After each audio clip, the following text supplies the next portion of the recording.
Fala aí, pessoal, tudo jóia? Olha aqui, vou tentar fazer um vídeo o mais rápido possível sobre Jean-Jacques Rousseau e o contrato social dele, a vontade geral, baseado, como sempre, no nosso livro referência, que é o livro do Gamba. Rousseau vai ser o terceiro contratualista dos contratualistas que nós estudamos. Nós vimos primeiro Hobbes, depois Locke e agora veremos o Rousseau. Bom, Rousseau ele utiliza o mesmo esquema teórico do Hobbes e do Locke, que é o quê? A ideia de um estado de natureza, que seria um estado anterior à sociedade civil, e a ideia de um contrato, que os homens que viviam nesse estado de natureza fariam esse contrato, deixando, portanto, o estado de natureza, fundando a sociedade civil ou Estado como conhecemos hoje. Porém, Rousseau ele tem visões diferentes dos outros dois autores, do Hobbes e do Locke, que também já são visões diferentes entre si, mas ele tem visões diferentes a respeito da natureza humana, da característica do pacto também e da espécie de sociedade que dela decorre. Tá? Para Rousseau, o ser humano ele não é mau por natureza. A sociedade é que é má. E por isso a sociedade corrompe o homem. E uma das principais causas disso para Rousseau é a legitimação da propriedade privada. A propriedade é um conceito importantíssimo para a gente entender o contratualismo de Rousseau, pois ele acha que é ela que desvirtuou a liberdade natural humana. Veja que a propriedade também é importantíssima para Locke, porque Locke foi quem idealizou a propriedade como um direito natural. Ele colocou a propriedade como um direito natural ao lado de vida e de liberdade, né? E Locke, ele acreditava que a propriedade já era, portanto, por ser um direito natural, já era um direito antes da criação da sociedade civil, antes da criação do Estado. Já Hobbes e Rousseau, não. Eles acham que só vai começar a existir a propriedade privada após o pacto social, o contrato, né?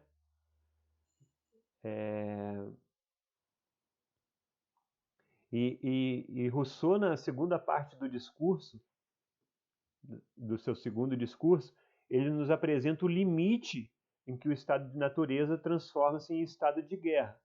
E para ele, isso se deve exatamente por causa do advento da propriedade.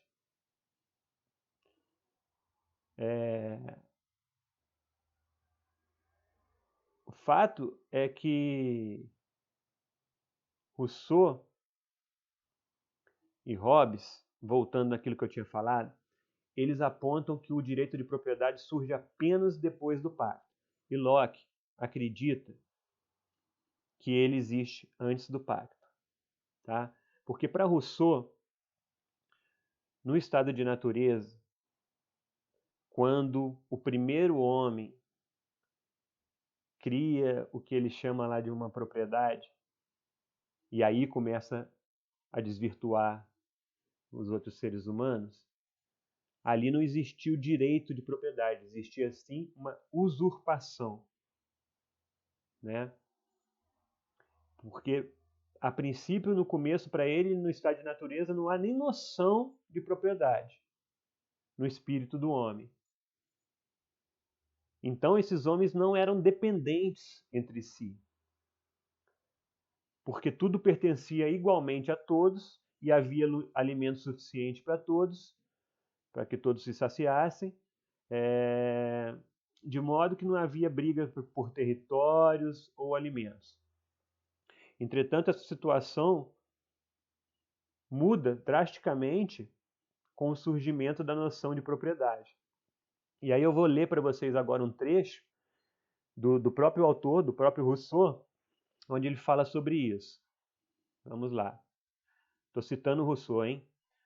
O primeiro que, tendo cercado um terreno, atreveu-se a dizer: isto é meu, e encontrou pessoas simples o suficiente para acreditar nele, foi o verdadeiro fundador da sociedade civil.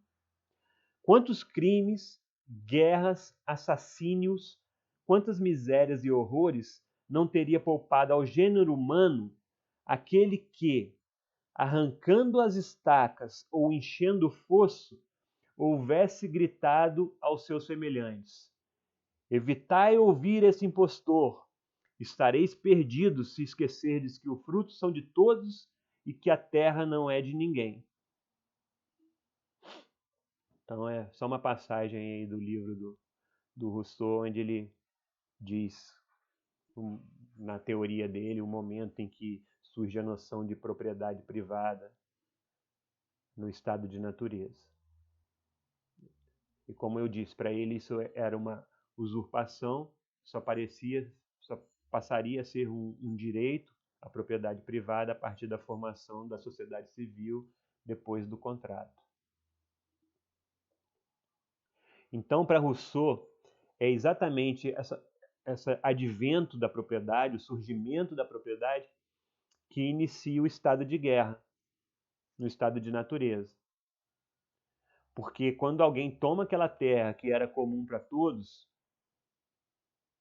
provavelmente quem vai tomar essa terra é o mais forte.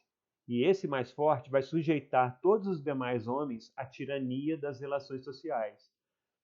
E com isso vai começar a ter os efeitos coercitivos que isso geraria. Ele achava que os homens que fossem menos hábeis ou violentos, no que diz respeito a apropriar a propriedade e a defendê-la, tornar-se-iam pobres. Então, as pessoas que seriam os pobres não seriam proprietários, né? Porque eles não teriam essa habilidade de defender e de apropriar da terra. E por isso eles não teriam a liberdade que eles tinham antes no estado de natureza, antes da noção de propriedade surgir. Então, como ele disse, a partir da noção de propriedade, da criação da propriedade, começa a surgir a dependência humana, que não existia no estado da natureza. E aí essa dependência vai se tornar relevante nas relações de trabalho, e isso vai aumentando as desigualdades sociais.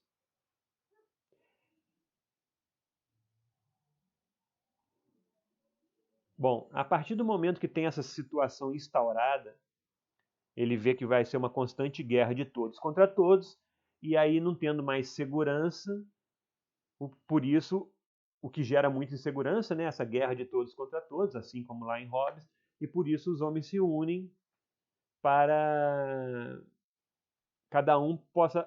que cada um possa segurar aquilo que lhe pertence. Então eles se unem e formam um contrato e surge a sociedade civil.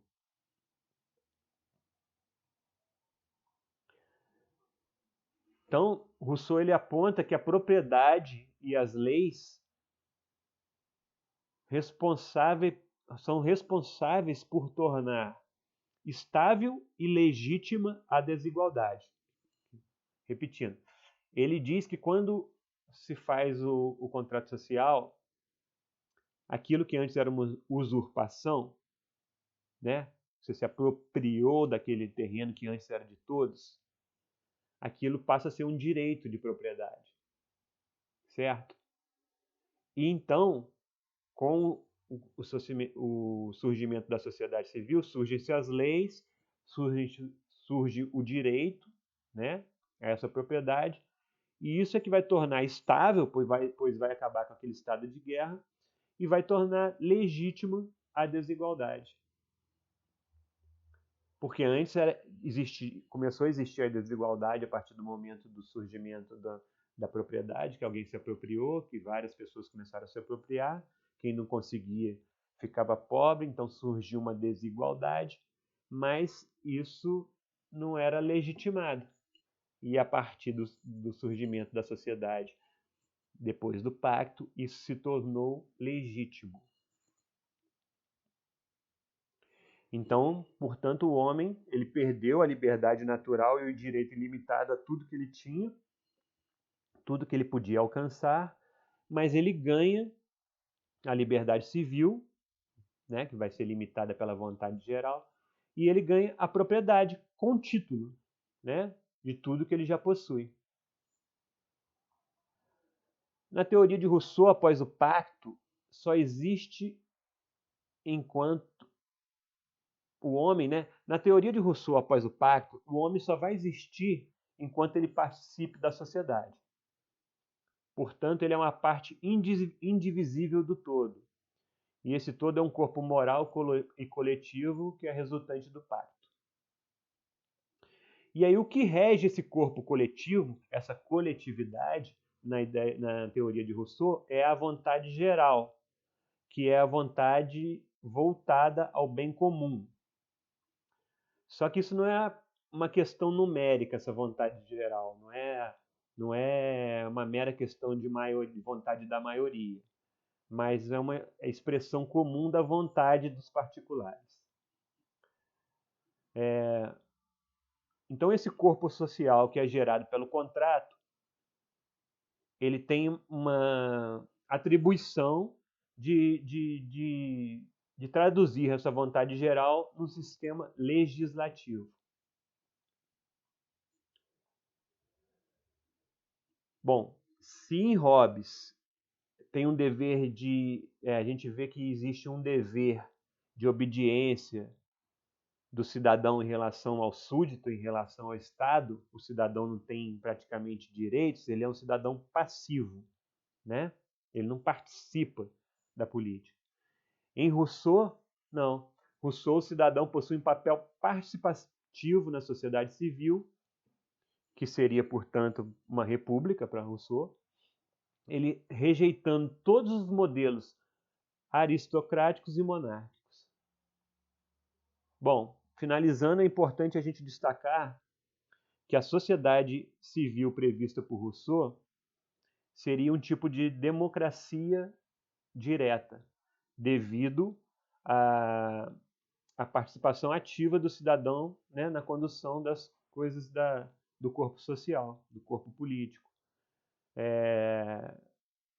Isso seria uma forma mais adequada ao conceito de autolegislação. Bom, é isso. Espero que tenha aí ajudado um pouco, resumindo esse capítulo, essa parte, né, do capítulo 5, que fala sobre Rousseau. Espero que possa ajudá-los aí a se preparar melhor para a prova. Até a próxima.